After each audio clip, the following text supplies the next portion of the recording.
राधे राधे, जय श्री कृष्णा। आप सभी को अनंत चतुर्दशी की ढेरों शुभकामनाएं। आज मैं आपके लिए अनंत चतुर्दशी व्रत की पौराणिक पुण्य फल देने वाली पवित्र कथाएं लेकर आई हूँ। आइए पहली कहानी सुनते हैं।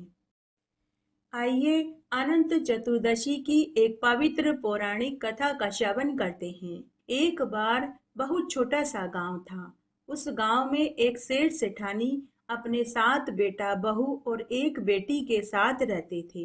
सभी का विवाह हो चुका था।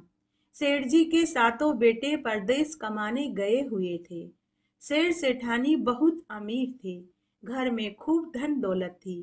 तब एक दिन सेठानी अपने गुरु से अनंत चतुर्दशी के व्रत को लेकर घर आई। उसने घर आकर अनंत चतुर्दशी के व्रत वाली बात अपने पति और बहुओं को बताई। तब सेठ जी अपनी पत्नी से बोले कि भगवान, हम फूलों की सेज पर सोने वाले, घी शक्कर मेवा दूध दही का उत्तम व्यंजन करने वाले, हमें जब यह स्वादिष्ट भोजन हजम नहीं होता तो ऐसा कठोर व्रत हम और हमारे बेटा बहू कैसे कर पाएंगे। सेठ जी ने अपनी पत्नी से व्रत की निंदा करी और पत्नी को भी अनंत चतुर्दशी का व्रत करने नहीं दिया। अनंत देव भगवान के व्रत की निंदा करने से लक्ष्मी जी उनके घर से रुष्ट होकर चली गई। उनके घर में रखा हीरे मोती सोने चांदी धन सब कंकर पत्थर कोयले में बदल गए। उधर उनके सातों बेटे परदेश से जहाज में धन कमाकर लौट रहे थे तो बीच समुद्र में ही वे फंस गए। बिना धन के नौकर चाकर सब उन्हें छोड़कर चले गए। किसी तरह सातों बेटे जान बचाकर घर लौट आए। उनका सारा धन जहाज सहित समुद्र में डूब गया। तब सेठ सेठानी ने सोचा कि अगर यहाँ छोटा मोटा काम करेंगे तो गांव वाले हंसी उड़ाएंगे, तो वे सभी अपनी बेटी के गांव में पहुंच गए। उन्होंने एक पनिहारिन से बेटी के ससुराल में खबर पहुंचाई। बेटी ने पनिहारिन से पूछा कि मेरे माता पिता और भाई भाभी कैसे हालों में हैं। तो पनिहारिन बोली कि बहुत बुरे हालों में हैं। कपड़े फटे हुए हैं, बाल बिखरे हुए हैं, चप्पल टूटी हुई है। तो बेटी ने मन ही मन सोचा कि ऐसे हालों में मेरे माता पिता और भाई भौजाई मेरे घर आएंगे तो मेरे सास ससुर देवर जेठ और देवरानी जेठानी और सभी नंदे मुझे ताने देगी। तो उसने एक थाली में रोटी चावल दाल और रोटियों के नीचे 5 स्वर्ण की मोहर छुपाकर दासी के साथ वहीं भिजवा दी। सेठ जी के द्वारा अनंत भगवान के व्रत की निंदा करने व सेठानी के द्वारा व्रत भंग करने के पाप दोष के कारण रोटी चावल और दाल में कीड़े पड़ गए और 5 स्वर्ण की मोहरें कोयले में बदल गई। तब सेठ सेठानी ने उस भोजन की थाली को वहीं जमीन में खड्डा खोद कर गाड़ दिया और वे वहां से भी आगे चल दिए। तब सेठानी बोली कि हम सब मेरे मायके में चलते हैं। मेरे भाइयों को जब पता चलेगा कि मेरी आर्थिक हालत खराब है तो वे हमें अच्छे से रखेंगे। जब वे वहां पहुंचे तो शाम हो चुकी थी। उन्होंने दूर से ही देखा कि सेठानी के मायके में जश्न का माहौल था। लोग बाग जीव रहे थे। तो उन्होंने रात में जाने का निश्चय किया। वे गांव के बाहर एक नीम के पेड़ के नीचे चबूतरे पर बैठ गए। सभी भूख प्यासे व्याकुल हो रहे थे। तो सेठानी ने कहा कि मैं पहले अकेली जाती हूँ और देख कर के आती हूँ। सेठानी जब अपने मायके के घर के पिछवाड़े में गई तो उसने देखा घर की नाली में से चावल के मांड का पानी बह रहा था। तो उसने एक पुरानी मटकी उठाई और नाली के नीचे लगा दी और मन ही मन सोचने लगी कि सबको मांड का पानी पिला दूंगी, इससे सबकी भूख शांत हो जाएगी। तभी ऊपर खिड़की में से बड़ी भौजाई ने नीचे अपनी ननद को ऐसी बुरी हालत में देखा तो वह मन ही मन सोचने लगी कि ये लोग गरीब हो गए हैं और अब मुफ्त की रोटियां तोड़ने मेरे घर आ रहे हैं। तो उसने 4-5 छोटे छोटे कंकर नाली में सरका दिए। पत्थर नीचे मटकी के ऊपर आकर गिरे, जिससे मटकी फूट गई। गरम गरम मांड का पानी सेठानी के हाथों पांवों और मुंह पर गिरा, जिससे सेठानी बहुत बुरी तरह से जल गई। जब वह बहुत देर तक वापस नहीं लौटी तो उसका बेटा अपनी माँ को देखने पहुंचा। माँ को जली हालत में देखकर बेटे को बहुत दुख हुआ। उसने अपनी माँ को पीठ पर लादा और वहीं नीम के पेड़ के चबूतरे पर ले आया। सबने माँ की ऐसी हालत देखी तो सभी को बहुत दुख हुआ। तब सेठ जी ने अपनी पत्नी से कहा कि सेठानी, अब हम तेरे मायके में नहीं जाएंगे। उसके बाद वे वहां से भी आगे चल दिए। आगे जाने पर सेठ जी के मित्र का गांव आया तो सेठ जी अपनी पत्नी व सातों बेटा बहुओं को लेकर अपने मित्र के गांव में पहुंचे और अपनी आप बीती सुनाई। मित्र ने सेठ सेठानी और उसके बेटा बहुओं का खूब आव भगत किया, स्वादिष्ट भोजन खिलाया और उन सबको एक बड़े से कमरे में सुला दिया। सभी बेटा बहू कई दिनों के थके मांदे थे तो उन्हें बिस्तर पर पड़ते ही नींद आ गई। लेकिन सेठ सेठानी को नींद कहाँ आने वाली थी। वे अपने अच्छे दिनों को याद करके रो रहे थे और आप बीती एक दूसरे को सुना रहे थे। सेठानी कह रही थी कि देखिए आज हमारी दशा कितनी बुरी हो गई है। पता नहीं हमें किस पाप दोष की सजा मिल रही है कि तभी उन्हें चरचर की आवाज सुनाई दी। जिस कमरे में वे सो रहे थे उस कमरे में मोर के आकार की एक खूंटी थी जिस पर सेठ जी के मित्र की पत्नी का 1.25 करोड़ का हार लटक रहा था जिसे वह मोर की आकार की खूंटी निगल रही थी। दोनों सेठ सेठानी देखकर आश्चर्य में पड़ गए। सेठ जी ने सेठानी से कहा कि भगवान, यह चोरी का इल्जाम हमारे ही ऊपर लगेगा, अतः हम सबको रात्रि में ही यहाँ से भागना पड़ेगा। तब सेठ सेठानी अर्धरात्रि में ही अपने बेटा बहुओं को लेकर मित्र के घर से चल दिए। तब सेठ जी के बड़े बेटे की बहू बोली कि हम कुछ दिन मेरे मायके में चलते हैं। तो सेठ जी बोले कि बहू, अब हम कहीं नहीं जाएंगे, क्योंकि हम जहां भी जाएंगे हमारा पाप दोष हमसे पहले ही वहां पहुंच जाएगा। इसलिए अब हम मेहनत मजदूरी करके अपना पेट पालेंगे। तब वे सभी एक नगरी में पहुंचे। वे सभी उस नगरी के राजा के पास नौकरी मांगने गए। तब राजा ने सभी पुरुषों को अस्तबल की साफ सफाई और बाग बगीचे की देखभाल का काम सौंप दिया और स्त्रियों को रानी की सेवा पानी और भोजन का काम सौंप दिया।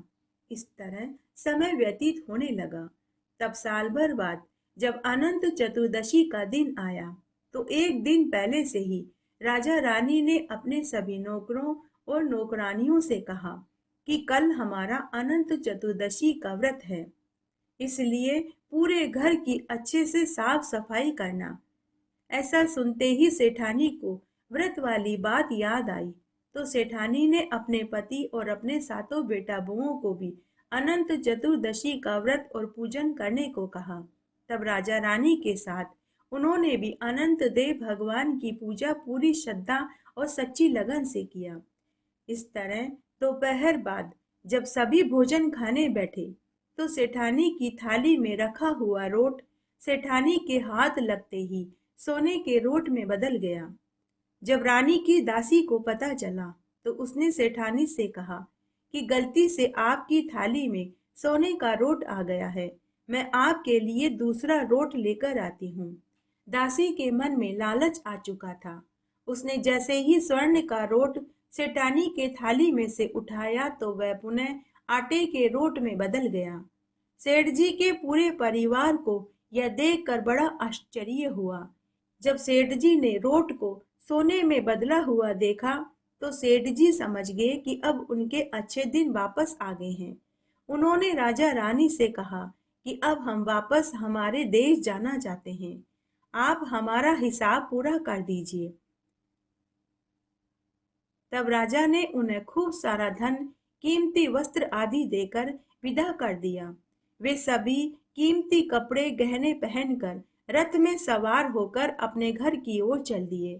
रास्ते में चलते चलते सबसे पहले सेठ के मित्र का गांव आया।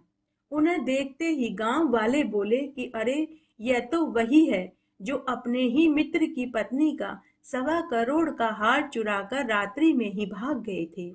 ये उस हार को बेचकर आज करोड़पति बन गए हैं।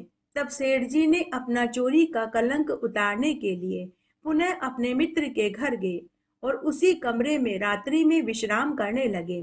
अर्धरात्रि को वही मोर के आकार की खूंटी वापस हार उगल रही थी।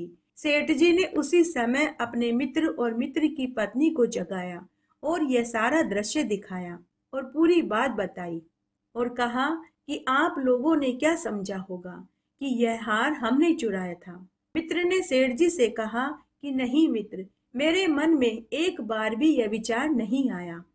तब सेठ जी ने अपने मित्र और मित्र की पत्नी से कहा कि हमारी पहले बुरी दशा चल रही थी, इसीलिए यह पाप दोष हमारे ऊपर चढ़ा। अब हमारे अच्छे दिन आ गए हैं। उसके बाद वे वहां से सेठानी के मायके में पहुंचे। उनके राजसी ठाट बाट देखकर सेठानी के भाई भाभी ने उनका खूब आदर सत्कार किया। उन्हें भोजन में तरह तरह के व्यंजन परोसे गए।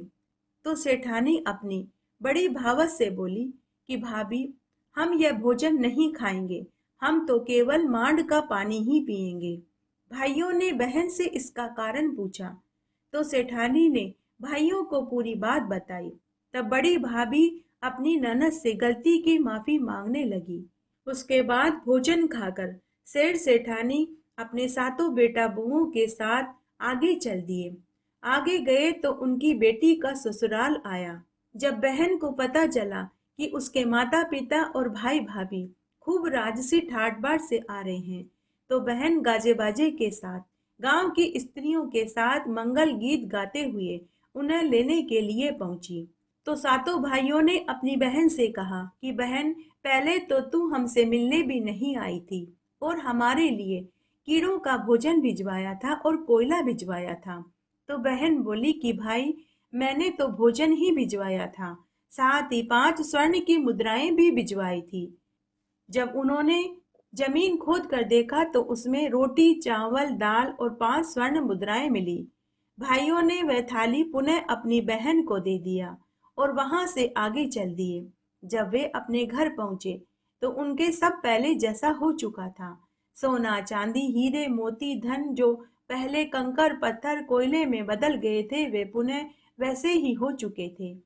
थोड़ी देर में समुद्र के जहाज के मालिक ने आकर खबर दी कि आपका सारा धन मिल गया है। हे अनंत देव भगवान, जैसे आपने सेठ जी के परिवार के साथ पहले किया, वैसा किसी के साथ मत करना। जैसा आपने बाद में किया, वैसा सबके साथ करना। कहानी कहने वाले के साथ, सुनने वाले के साथ और हुक्कारा भरने वाले के साथ। घटती हो तो पूरी हो तो परवान चढ़े, बोले बिसरे नाम तेरे भंडार में भरे। आइए अब हम अनंत चतुर्दशी का पुण्यफल देने वाली दूसरी कथा का श्रवण करते हैं। एक बार बहुत छोटा सा गांव था। उस गांव में एक साहूकार सेठ सेठानी अपने इकलौते बेटा बहू के साथ रहते थे। बेटा परदेश कमाने गया हुआ था। पहले के जमाने की सासुएं बड़ी ही चालाक, चतुर और समझदार हुआ करती थी। उन दोनों सेठ सेठानियों का नित्य का नियम था, वे रोज भोजन खाने के बाद मंदिर दर्शन करने जाते और शाम को ही घर लौटते थे। तो साहूकार दंपति ने सोचा कि हमारा बेटा तो परदेश कमाने गया हुआ है और हम रोज मंदिर जाते हैं, शाम को ही घर लौटते हैं। ऐसा न हो हमारी बहू का पड़ोसनों के साथ उठना बैठना हो जाए। अगर ऐसा होगा तो हमारी बहू पड़ोसनों की सिखाई सीख में आ जाएगी। तब उन्होंने एक उपाय सोचा। अब वे मंदिर जाने से पहले 1 कटोरी मूंग और 1 कटोरी चावल को मिलाकर के रख देते और मंदिर जाने से पहले अपनी बहू से कहते कि बहू, मूंग और चावल को अलग कर लेना और शाम को मूंग बना लेना और चावल उबाल कर रख देना। और बहू, हमारे पीछे से परिंदे का पानी और चूल्हे की आग भी मत बुझने देना। सास ससुर के मंदिर जाने के बाद बहू ऐसा ही करती। जब तक मूंग चावल को अलग अलग करती तब तक शाम हो जाती और सास ससुर भी मंदिर से लौट आते। इस तरह समय निकलने लगा। तब एक दिन सास ससुर के मंदिर जाने के बाद परिंदे का पानी भी खत्म हो गया और चूल्हे की आग भी बुझ गई। बहू सोचने लगी कि सास ससुर के मंदिर आने से पहले मैं पड़ोस से अग्नि मांग लाती हूँ। बहू भागी भागी पड़ोस में अग्नि मांगने गई।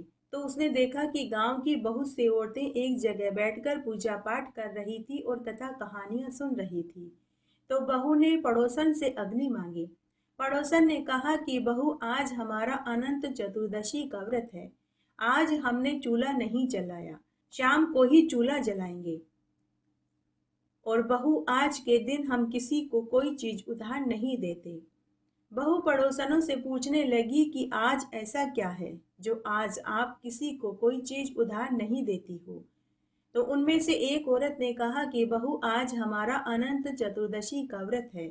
आज हम अनंत देव भगवान की पूजा करते हैं, व्रत रखते हैं और बिना नमक का रोट बना करके खीर, बूरा और घी के साथ भगवान को भोग लगाते हैं और फिर वही प्रसाद के रूप में हम व्रत में खाते हैं। तो साहूकार की बहू ने कहा कि इस व्रत को करने से क्या होता है। तो फिर से एक औरत बोली कि बहू, इस व्रत को करने से धन चाहने वाले को धन मिले, विद्या चाहने वाले को विद्या मिले, संतान सुख चाहने वाले को संतान मिले, बिछड़ों का मिलन हो, बुजुर्गों को वैकुंठ का वासा मिले। तो साहूकार की बहू उनसे बोली कि मेरे पति को भी परदेश कमाने गए हुए बहुत सा समय व्यतीत हो गया है। मैं उन्हें वापस घर बुलाना चाहती हूँ। मैं भी यह व्रत करना चाहती हूँ। कृपया करके आप मुझे इस व्रत की पूरी विधि बताइए। तब उन गांव की औरतों ने बहू को व्रत की पूरी विधि समझाई। व्रत की विधि जानने के बाद बहू घर आई। वह मन ही मन सोचने लगी कि आज अग्नि तो मिली नहीं है, तो भोजन तो मैं बना नहीं पाऊंगी, तो क्यों न मैं भी अनंत चतुर्दशी का व्रत रखूं। तब उसने सबसे पहले घर की साफ सफाई करी, परिंदे का पूरा पानी खाली करके भरा, चूल्हे और चौके को गाय के गोबर और पीली मिट्टी से लीपा। फिर उसने बिना नमक का रोट और खीर बनाई। तब तक शाम हो गई। सास ससुर भी घर लौट आए। उन्होंने बहू से आते ही पूछा कि बहू, आज तुम ये क्या कर रही हो और अभी तक तुमने भोजन क्यों नहीं बनाया। तो बहू अपने सास ससुर से बोली कि माँ बाबूजी, आज परिंदे का पानी और चूल्हे की आंच दोनों ही खत्म हो गई थी, तो मैं पड़ोस में अग्नि मांगने गई।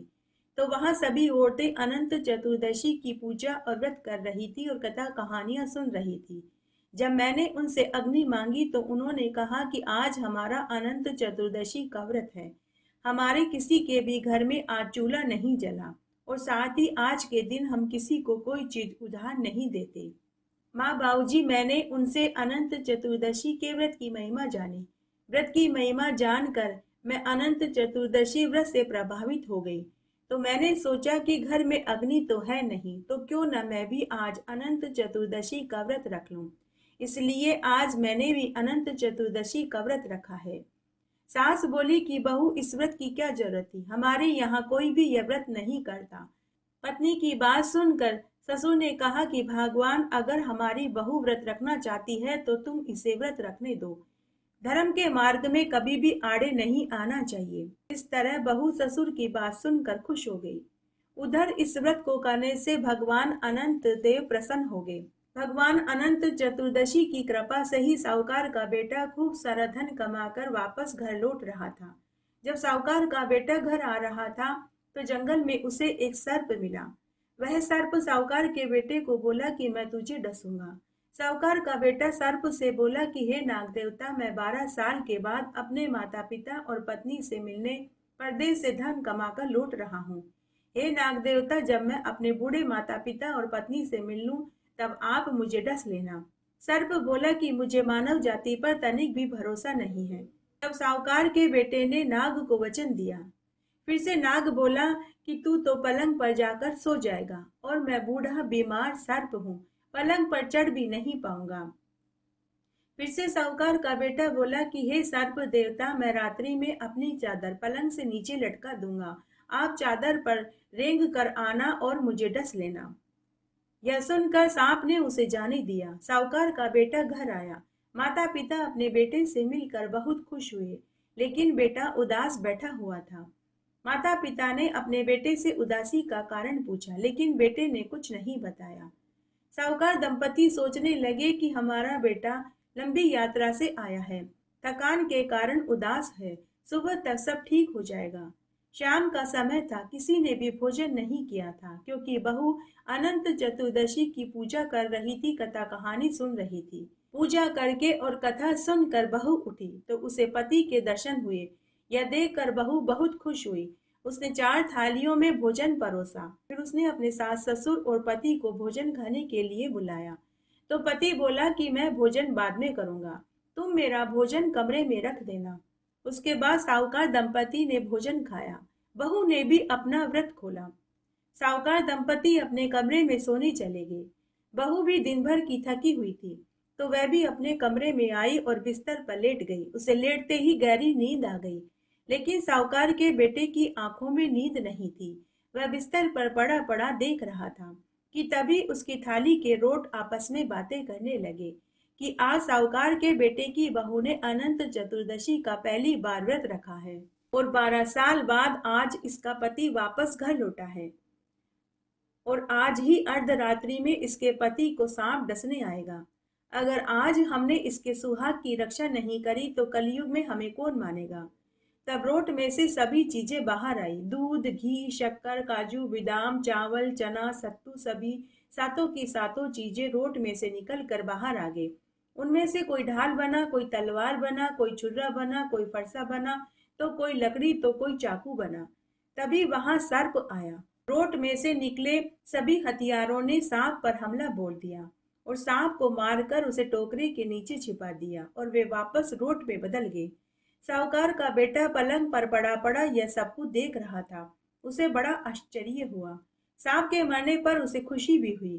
तभी उसने अपनी पत्नी को जगाया और बोला कि मुझे नींद नहीं आ रही, तू मेरे साथ चौपड़ पासा खेल।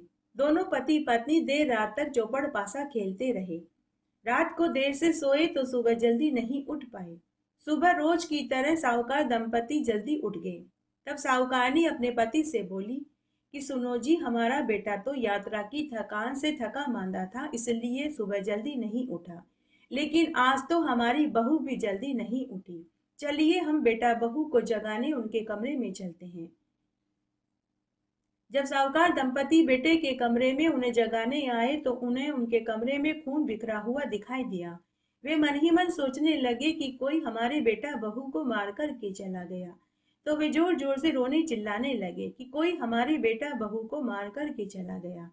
जब बेटा बहू ने अपने माँ बाबूजी के रोने की आवाज सुनी तो बेटे ने कहा कि माँ बाबूजी, हमारा बैरी दुश्मन मारा गया, आप खून की साफ सफाई करवा दो, हम बाहर आ जाएंगे। साहूकार दंपति ने नौकरों से कहकर खून की साफ सफाई करवाई। बेटा बहू बाहर आए। बेटे ने अपने माँ बाबूजी से कहा कि माँ बाबूजी, आपने मेरी लंबी आयु के लिए कोई पूजा पाठ व्रत उपवास किया था क्या? अगर किया था तो कौन सा किया था? तो माता पिता ने इनकार कर दिया। कहा कि बेटा, हमने कोई व्रत उपवास और दान पुण्य नहीं किया। तभी बहू ने कहा कि मैंने किया था। मैंने अनंत चतुर्दशी भगवान का व्रत और पूजन किया था। तब बेटे ने अपने माता पिता और पत्नी को रोट वाली बात और रास्ते में मिले सर्प वाली बात बताई। बेटा अपने माँ बाबूजी से बोला कि माँ बाबूजी, आज मैं तेरी बहू के इस व्रत से ही जीवित बचा हूँ। तब सास ने बहू के चरण पकड़ लिए और बोली कि बहू, तू तो बड़ी ही बड़भागन है, तेरी वजह से आज मेरा बेटा जिंदा है। बहू बोली कि सासू माँ, उल्टी गंगा नहीं बहती, आप अनंत देव भगवान के चरण पकड़िए, मैं आपके चरण लगूंगी। उसके बाद बेटा अपने माँ बाबूजी और पत्नी को टोकरा उठाकर मरा हुआ सर्प दिखाने लगा। तो टोकरी के नीचे मरे हुए सर्प की जगह बेशकीमती कई करोड़ का हार मिला। जिस थाली में बहू ने रात्रि में अपने पति के खाने के लिए रोट और खीर रखा था, जब उसे देखा गया तो रोट सोने में बदला हुआ मिला और खीर की कटोरी में हीरे मोती भरे हुए थे। साहूकार दंपति और बेटा बहू यह देखकर आश्चर्य में पड़ गए। जब पूरे गांव को इस खबर का पता चला तो सभी साहूकार के घर आकर पूछने लगे। तब साहूकार ने पूरी नगरी में यह ढिंडोरा पिटवा दिया कि सभी को अनंत चतुर्दशी का व्रत और पूजन करना चाहिए। इस व्रत को करने से भगवान अनंत देव सबकी सभी मनोकामनाएं पूरी करते हैं। बोलिए अनंत देव भगवान की जय। निमिषारण्य तीर्थ में शौनकादि 88,000 ऋषि मुनियों ने सूत जी से पूछा कि हे मुनिवर, आज आप हमें जनहित के कल्याण के लिए कोई ऐसा व्रत बताइए जिससे कि हम सब का कल्याण हो। तब सूत जी बोले कि हे मुनि श्रेष्ठों, यह तो तुमने बड़ा ही उत्तम प्रश्न किया है। आज मैं तुम्हें एक ऐसा व्रत बताता हूँ जिसको करने से मनुष्य का यह लोक ही नहीं परलोक भी सुधर जाएगा। यह तो एक ही व्रत है और वो है अनंत चतुर्दशी का व्रत। इस व्रत को करने से घर में धन धान्य में वृद्धि होती है, घर में सुख संपन्नता का वास होता है। तब सभी ऋषि मुनि बोले कि हे सूत जी, आज से पहले इस व्रत को किसने किया और उन्हें इस व्रत का क्या फल मिला, कृपया करके हम वह भी सुनना चाहते हैं। हमारी सुनने की बड़ी इच्छा है। तब सूत जी बोले कि हे ऋषि मुनियों, तुम ध्यान से चित्त लगा करके सुनो। एक बार महाराज युधिष्ठिर ने जरासंध का वध करने के लिए एक यज्ञ का आयोजन किया था। तब उन सभी पांडवों ने भगवान कृष्ण के साथ मिलकर यज्ञशाला का निर्माण करवाया।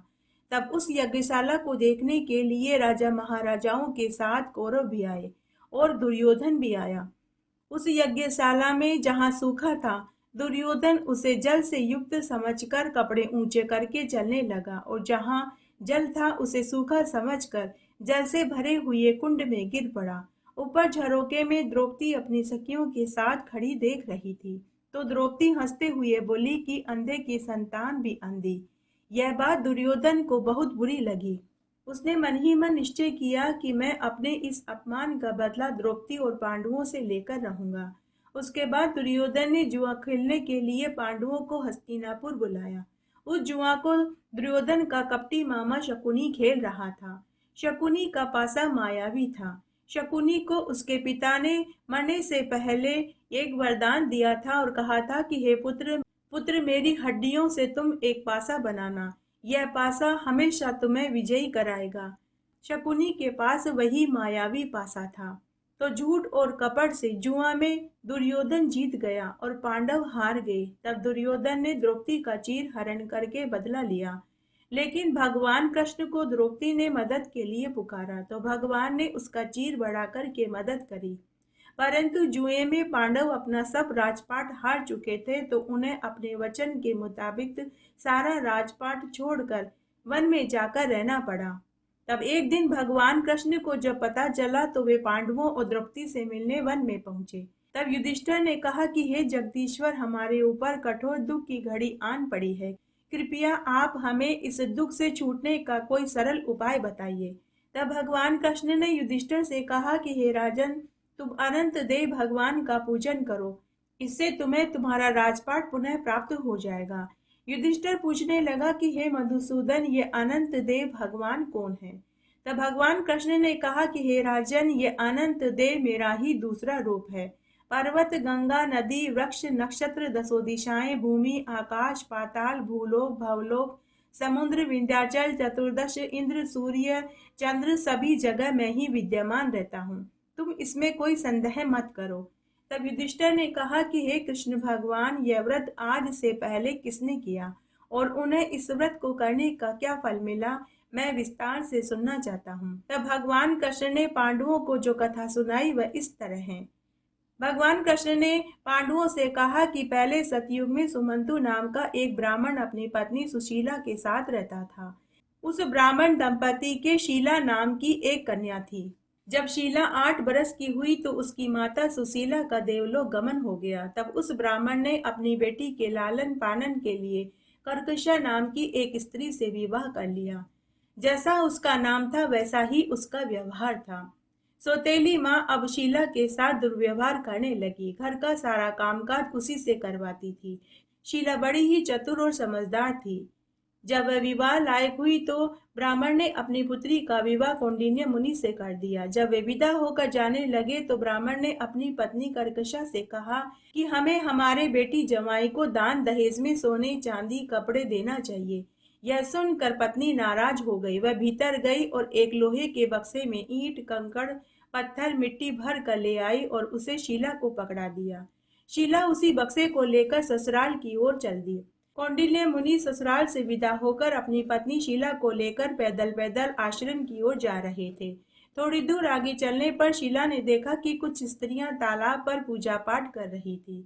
कौंडिन्य मुनि चलते चलते थक गए थे तो वे भी वहीं पेड़ की छाया में थोड़ी देर के लिए सुस्ताने लगे। तभी कौंडिन्य मुनि को गहरी नींद आ गई। जब शीला ने देखा कि उसके पति सो गए हैं तो वह उन स्त्रियों के पास गई और पूछने लगी कि आप कौन से देवता का व्रत और पूजन कर रहे हो और इस व्रत को करने से क्या फल मिलता है। कृपया आप मुझे भी इस व्रत की विधि और कथा सुनाइए। तो उन औरतों ने कहा कि बेटी, हम अनंत चतुर्दशी का व्रत और पूजन कर रहे हैं। ये अनंत देव भगवान का व्रत है। इस व्रत को 14 साल तक करने से घर में धन धान्य की वृद्धि होती है। इसमें 14 गांठ का डोरा लिया जाता है। पूजा करने के बाद इस डोरे को स्त्रियां बाएं हाथ में बांधती है तो पुरुष दाहिने हाथ में बांधते हैं और सामर्थ्य अनुसार ब्राह्मण को व्रत में दान किया जाता है। बेटी, तालाब व नदी के किनारे अनंत देव भगवान का पूजन किया जाता है। शेषनाग बनाकर बांस की टोकरी में स्थापित करते हैं। फिर उस शेषनाग का आवाहन करके प्राण प्रतिष्ठा करके पूजा करी जाती है। वेदी पर धूप दीप नैवेद्य अर्पित कर मिठाई का भोग लगाया जाता है। घी का दीपक जलाकर पूजा करते हैं। तब शीला ने भी वहीं उन स्त्रियों के साथ बैठकर भगवान अनंत देव की पूजा करी, व्रत का संकल्प लिया और 14 गांठ का डोरा लेकर अपने बाएं हाथ में बांध लिया और पुनः अपने पति के पास आकर बैठ गई। थोड़ी देर के बाद उसके पति की नींद खुली तो वे पुनः पैदल पैदल अपने आश्रम की ओर चल दिए। जब शीला अपने ससुराल में पहुंची तो रात्रि हो चुकी थी। तब उन्होंने ठंडी बासी रोटी खाई और रात्रि में सो गए। सुबह जब शीला सोकर उठी तो उसने अपने सौतेली माँ के दिए हुए बक्से को खोल करके देखा तो भगवान अनंत देव की कृपा से पत्थर ईंट कंकड़ मिट्टी सोने चांदी और धन में बदल चुके थे। कुछ ही दिनों में उनके घर में पशुधन और लक्ष्मी धन से परिपूर्ण हो गया। शीला हमेशा गायों की सेवा करती, अतिथियों और साधु सन्यासियों की सेवा टहल करती, घर आयों को भोजन कराती। शीला हमेशा स्वर्ण के आभूषण पहने रहती थी। एक दिन कौंडिन्य मुनि ने अपनी पत्नी के हाथ में स्वर्ण के गहनों के साथ डोरे को बंधे हुए देखा तो वे पूछने लगे कि यह डोरा किसका है। कहीं तुम मुझे इस डोरे से वश में तो नहीं करती हो? क्या तुम कोई जादू टोना तो नहीं करती हो? सही सही बताओ, यह डोरा तुमने किसके कहने पर पहना है? शीला ने अपने पति से कहा कि हे स्वामी, यह डोरा तो अनंत देव भगवान का है। इन्हीं की कृपा से हमारे घर में धन धान्य की वृद्धि हुई है। मैंने यह उन्हीं अनंत देव भगवान का डोरा पहन रखा है। लेकिन कौंडिन्य ऋषि लक्ष्मी और धन के मद में चूर अपने पत्नी की बातों पर विश्वास न करते हुए शीला के हाथ में से डोरा तोड़कर जलते हुए चूल्हे में फेंक दिया और बोले कि यह अनंत देव भगवान कौन है, मैं नहीं मानता। उसी समय शीला ने अध जले डोरे को चूल्हे में से निकालकर ठंडे दूध में डालकर के पी गई और अनंत देव भगवान से अपने पति की गलती की माफी मांगने लगी और बोली कि हे ईश्वर, आप मेरे पति के अपराध को क्षमा करना। उसी समय कौंडिन्य ऋषि ज्वर और कोढ़ से पीड़ित हो गए। अनंत देव भगवान और उनके डोरे का अपमान करने से घर में जितना भी सोना रुपया था वे कोयला हो गए। पशुधन को चोर चुरा कर के ले गए। अचानक से देखते ही देखते पूरे घर में आग लग गई। यह सब देखकर कौंडिन्य ऋषि को भी पछतावा होने लगा। उन्होंने अपनी पत्नी से अपनी गलती की माफी मांगी तो शीला ने कहा कि आपने अनंत देव भगवान का और उनके डोरे का अपमान किया है, अतः आपको अनंत देव भगवान से ही माफी मांगनी चाहिए, तभी हमारे घर में धन धान्य होगा। तब कृष्ण भगवान पांडवों से आगे बोले कि हे राजन, वह ऋषि भगवान अनंत से मिलने के लिए अपना घर बार छोड़कर वन वन भटकने लगा। तब एक दिन एक वन से दूसरे वन में भटकते हुए उसे एक पुरुष की आकृति का पेड़ दिखाई दिया। कौंडिन्य ऋषि ने उस पेड़ से पूछा कि तुमने अनंत देव भगवान को देखा था? तो वह पुरुष की आकृति का पेड़ बोला कि अरे भाई, मैं भी कई वर्षों से भगवान से मिलकर अपनी गलती की माफी मांगना चाहता हूँ, लेकिन मैं तो जड़ हूँ, चल फिर नहीं सकता। अगर तुम्हें अनंत देव भगवान मिले तो मेरे दुख का निवारण भी पूछ लेना। ऋषि ने कहा कि जरूर पूछ लूंगा।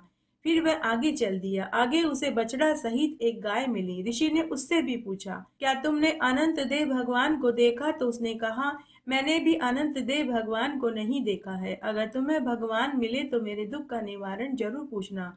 उसके बाद ऋषि आगे गया। आगे उसे बैल, दो पुष्करनियां, हंस, भंवरा, चकवा चकवी, सारस, बगुला सभी से पूछा, लेकिन सब ने इनकार कर दिया।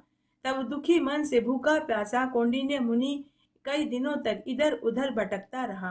अंत में कौंडिन्य मुनि ने सोचा कि मैं भगवान से बिना मिले तो वापस घर नहीं जाऊंगा। अगर मैं घर गया तो शीला मुझे बहुत ताने देगी। तभी उसने मरने का सोच लिया और वह जंगल में से सूखी लकड़ियां एकत्र करके चिता बनाकर लेटकर माचिस जलाने ही वाला था कि तभी एक दिव्य सिंहासन आया, जिसमें शंख चक्र पद्म गदा धारण किए हुए, गरुड़ पर सवार, अनेक विभूतियों व कौस्तुभ मणि धारण किए हुए, वरमाला पहने हुए अनंत देव भगवान प्रकट हुए। उन विश्व रूप को देख कर कौंडिन्य मुनि उनकी स्तुति करने लगे। तब अनंत देव भगवान ने कहा कि हे मुनिवर, तूने मेरा और मेरे डोरे का अपमान किया, उसी से तेरी यह दशा हुई है। तब कौंडिन्य मुनि ने कहा कि हे कृपा सिंधु, हे पुंडरीकाक्ष, मैं पापी हूँ, पाप कर्म में हमेशा लीन रहता हूँ, क्षणभंगुर प्राण हूँ। आप मेरी रक्षा करें और मुझे शाप से छूटने का उपाय बताएं। तब भगवान अनंत देव ने कहा कि हे मुनिवर, तू वापस घर जा। 14 बरस तक मेरे अनंत चतुर्दशी का व्रत और पूजन करना। तेरा घर अनधन के भंडार से भर जाएगा और तू जिस मार्ग से आया था वापस उसी मार्ग से घर जाना। कौंडिन्य मुनि बोले कि हे ईश्वर, मुझे मार्ग में पुरुष की आकृति का पेड़, गाय, बछड़ा, बैल, शोभायमान पुष्करणी, गधा, हाथी सभी मिले। वे सभी कौन हैं और किस पाप की सजा भोग रहे हैं? तब अनंत देव भगवान बोले कि वह पुरुष की आकृति वाला पेड़ पूर्व जन्म में एक विद्वान पंडित था, लेकिन उसने अपनी विद्या का दान नहीं किया, इसीलिए इस जन्म में वह पेड़ बना है। तुम उसके पेड़ के पत्ते को खा लेना, वह ठीक हो जाएगा, उसका उद्धार हो जाएगा। वह गाय और बछड़ा अपना दूध किसी को पीने को नहीं देते थे, इसीलिए वह वन वन भटक रहे हैं। तुम उसके मेरी चरण धूलि लगा देना, उनका भी उद्धार हो जाएगा। और वह बैल धर्म था, लेकिन धर्म व अधर्म के कारण पुष्करणी हुआ। पूर्व जन्म में ये दोनों बहनें थी, जो भी दान करती थी आपस में ही एक दूसरे को देकर खा लेती थी। इन्होंने कभी गरीब और ब्राह्मण को कोई दान पुण्य नहीं किया। और वह गधा क्रोध, हाथी लोभ, चकवा चकवी मोह, सारस बगुला माया है। तुम उन सबके भी मेरी चरण धूलि लगा देना, सबका उद्धार हो जाएगा। उसके बाद कौंडिन्य मुनि उसी मार्ग से सबका उद्धार करते हुए घर आए। घर आकर उन्होंने 14 बरस तक अनंत चतुर्दशी का व्रत किया, फिर उसका उद्यापन कर दिया। उस व्रत के प्रताप से वे धनवान, पुत्रवान, बलवान हुए और इस संसार के सभी सुखों को भोग कर मरने के बाद वैकुंठ को प्राप्त हुए। बोलिए अनंत देव भगवान की जय। इस तरह आज हमने अनंत चतुर्दशी व्रत की प्रमुख पौराणिक व्रत कथाएं सुनी। आशा करती हूँ आपको इन सभी कथाओं को सुनने का संपूर्ण फल प्राप्त होगा। इसी शुभकामना को ध्यान में रखते हुए इस कथा का विसर्जन यहीं करते हैं। अगर आपको ये कथाएं अच्छी लगे तो कृपया मेरे वीडियो को अपने दोस्तों और रिश्तेदारों में जरूर शेयर करें और मेरे चैनल को सब्सक्राइब करना न भूलें। इससे मेरा आगे आने वाला वीडियो सबसे पहले आपको मिलेगा। मेरे साथ बने रहने के लिए आपका धन्यवाद। आगे आने वाली कथा कहानी के लिए भी आप इसी तरह मेरे साथ बने रहें। धन्यवाद।